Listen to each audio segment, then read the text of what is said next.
Salve amigos e amigas, hoje temos uma seleção especial de notícias. Começando pelo Donald Trump, que foi condenado em julgamento sobre fraude e suborno à atriz pornô. É a família tradicional americana. Tem também Reinaldo do É da Coisa, entrevistando economista que afirma que quem atrapalha a economia hoje são os ruídos políticos provocados pela extrema-direita. Vou mostrar também porque todos nós devemos ser a favor da câmera corporal na PM. Ela protege o bom policial do bandido e protege o cidadão de bem do policial bandido. Veja e tire suas conclusões. Aproveite e peço sua inscrição. Por favor, ative o sininho, deixa o like, compartilha nas suas redes sociais e comenta sobre tudo que viu.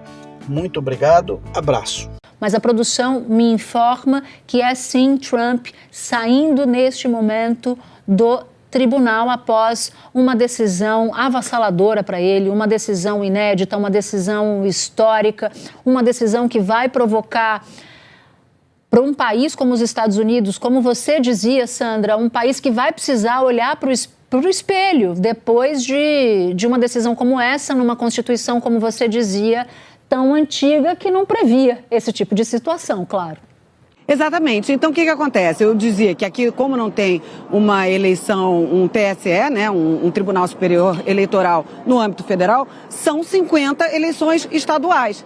E como a gente sabe que alguns estados são decisivos, 6 mais especificamente estados são decisivos nessa eleição, o que pode acontecer é que em alguns estados haja essa modificação do vento eleitoral, digamos assim, para que as pessoas fiquem descontentes com o ex-presidente Donald Trump e decidam então, nesse caso, votar em Joe Biden. Não dá ainda para saber todas as implicações, mas eu acho que a gente vê nesse momento duas coisas. Uma, a fragilidade da democracia americana como ela é constituída, e a segunda é a queda de um ícone.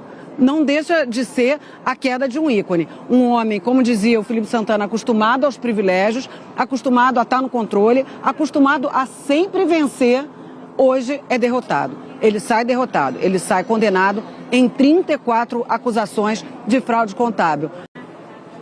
Olha, Natuza, é gigantesco.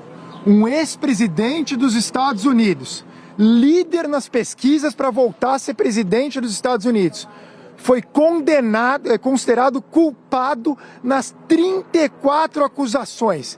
É por unanimidade aqui nos Estados Unidos. Foi uma decisão rápida. No segundo dia de deliberação dos jurados. Isso é uma derrota imensa para o ex-presidente Trump.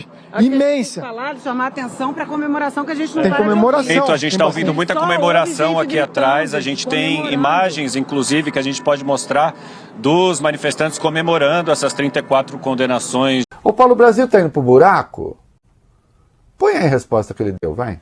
A pergunta que você me fez, o Brasil vai para o buraco? Eu acho que não. Aliás, se a gente olhar a própria postura das agências de rating, de risco, elas têm melhorado a nota brasileira, têm colocado em perspectiva favorável, a Moody's, a S&P, a Fitch, todas têm melhorado a perspectiva de nota. A gente só não virou grau de investimento, segundo o comentário das próprias agências, porque eles ainda veem alguma instabilidade política, não instabilidade econômica. Os indicadores econômicos brasileiros, desemprego na mínima de 10 anos, inflação na mínima de 10 anos, crescimento na máxima de 10 anos. Esses são indicadores inequívocos de um país sólido do ponto de vista econômico, né? Reservas cambiais em 350 bilhões de dólares, superávit comercial de 100 bilhões de dólares. O Brasil está entre os 5 maiores superávites do planeta. Então, os indicadores econômicos são bastante sólidos.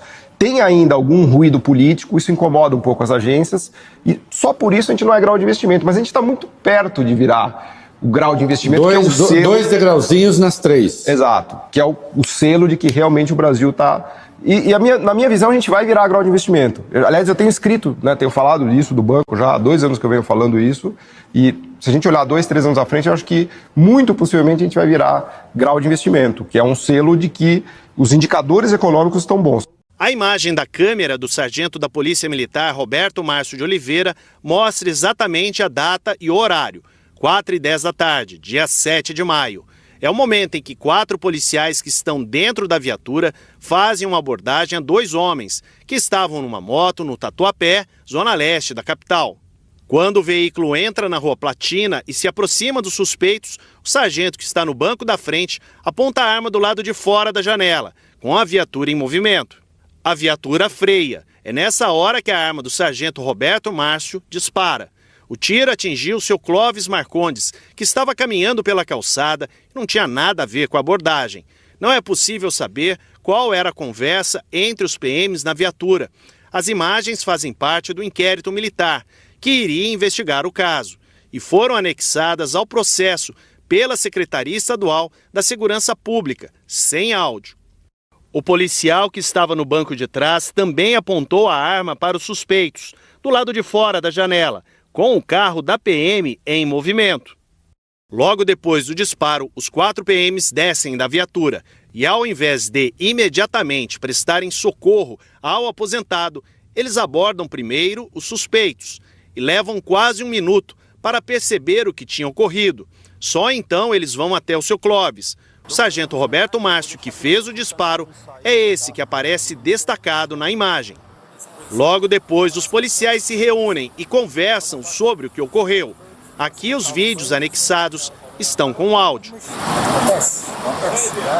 O sargento Roberto Márcio fala a outro policial que não teve intenção de atirar.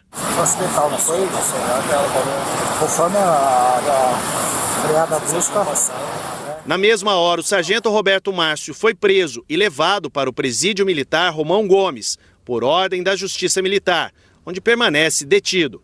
Na época, a Secretaria da Segurança Pública disse que o caso estava na Justiça Militar, porque o tiro foi acidental. Por isso, para a Polícia Militar, houve um homicídio culposo, ou seja, o policial não teve a intenção de matar. Mas ontem a Justiça Militar se declarou impedida para atuar no caso.